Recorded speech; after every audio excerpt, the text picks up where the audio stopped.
हाय दोस्तों, मैं अनिल आप सभी का आपके अपने चैनल में स्वागत करता हूँ। आइए हम सभी एक प्रश्न देखते हैं। प्रश्न कहता है कि 0.37 के ऊपर रिक्यूरिंग है को P अपॉन Q के रूप में व्यक्त करें, जहां P कामा Q पूर्णांक हैं एवं Q बराबर नहीं है 0 के। ऐसा बोला है।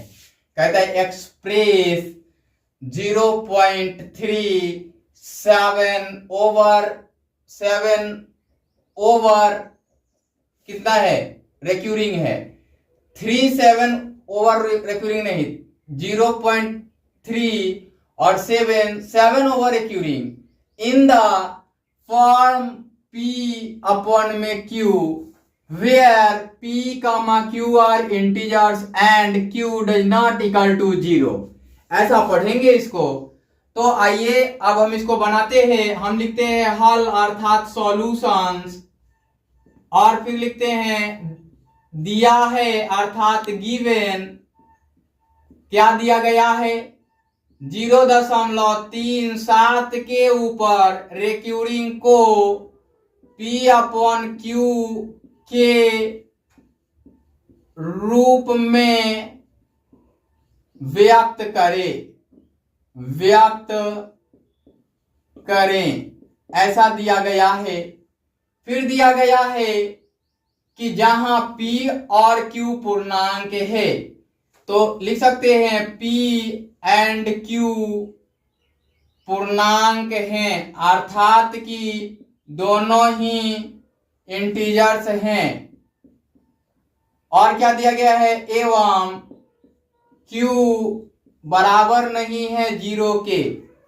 अगर अंग्रेजी में इसको लिखना होता तो सॉल्यूशंस गिवन और ये लिखते एक्सप्रेस यहां तक, है ना, इस लाइन के लिए, पहले पॉइंट के लिए। दूसरे पॉइंट के लिए ये लिखते P and Q are integers and Q does not equal to 0, ये दूसरे लाइन के लिए लिखते। दोनों लिखा जाता। अब नीचे लिखते अब माना कि हिंदी में और अंग्रेजी में लेट लिखते या अज्यूम डैट लिखते। क्या लिखते? अज्यूम डैट, ये लिखते। तो हमने लिया चूंकि x is equal to 0.37 over recurring, ये लिखता मैं। फिर लिखता x इज इक्वल टू 0.377777, ये आगे तक जाएगा। अब मैं क्या करता कि एक बार इसमें 10 का गुणा करूंगा, चूंकि 2 अंक हैं दशमलव के बाद, तो एक बार 10 से गुणा करूंगा और एक पर रिक्यूरिंग नहीं है ना। तो ये चीज ध्यान रखना होगा कि देखिए यहां एक पे रिक्यूरिंग है, एक पे नहीं है, तो पहले 10 का गुणा करूंगा, पुनः 100 का गुणा करूंगा।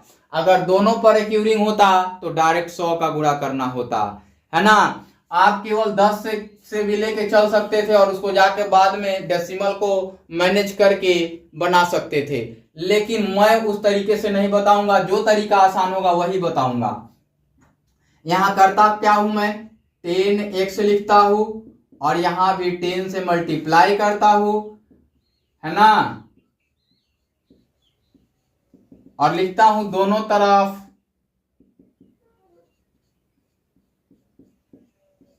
तरफ 10 का गुणा करने पर, है ना। लिखते कि मल्टीप्लाई बाय 10 बोथ साइड्स, है ना। यहां 10x हो जाएगा और ये हो जाएगा 3.7777 डॉट डॉट डॉट डॉट हो जाएगा। और इसको हम क्या कर लेंगे, इक्वेशंस 1 अज्यूम कर लेंगे, अर्थात इक्वेशंस 1 लिख लेंगे इसको, है ना, बाद में देख लिया जाएगा। पुनः क्या करेंगे हम, पुनः इसमें कुछ बदलाव करेंगे और इसको मूल इक्वेशंस के साथ इसमें इक्वेशंस 1 में 10 का गुणा करेंगे। लिखेंगे यहां फिर समीकरण 1×10 ऐसा लिख लेंगे। तो यहां लिखेंगे चूंकि 10 × 10x = 10 × 3.7777, ये हो जाता 100, x = 37.7777, ये हो जाता। अब एक चीज समझिए, मैं इसको ब्रेक करूंगा, किसको? 37.77 को ब्रेक करूंगा। हम ब्रेक करेंगे कि 3.77 आ जाए, तो यहां से घटाएंगे तो 34 आ जाएगा।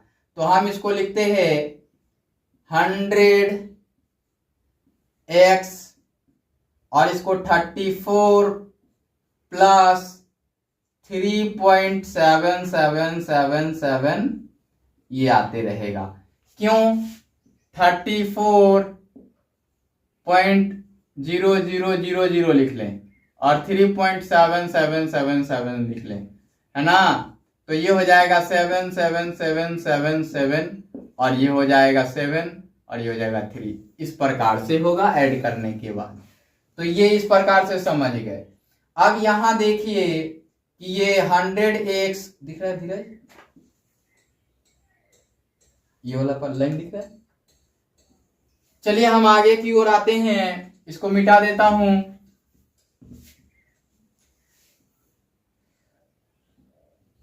ये है 100x बराबर 34 जोड़ 10x, है ना? समीकरण 1 से। किससे? समीकरण 1 से, है ना? बाय इक्वेशंस 1 ऐसा लिखेंगे। ये 100x इधर पॉजिटिव है, इधर आएगा तो निगेटिव हो जाएगा, = 34। ये हो जाएगा 90x = 34 और ये इधर जाएगा तो x = 34/90।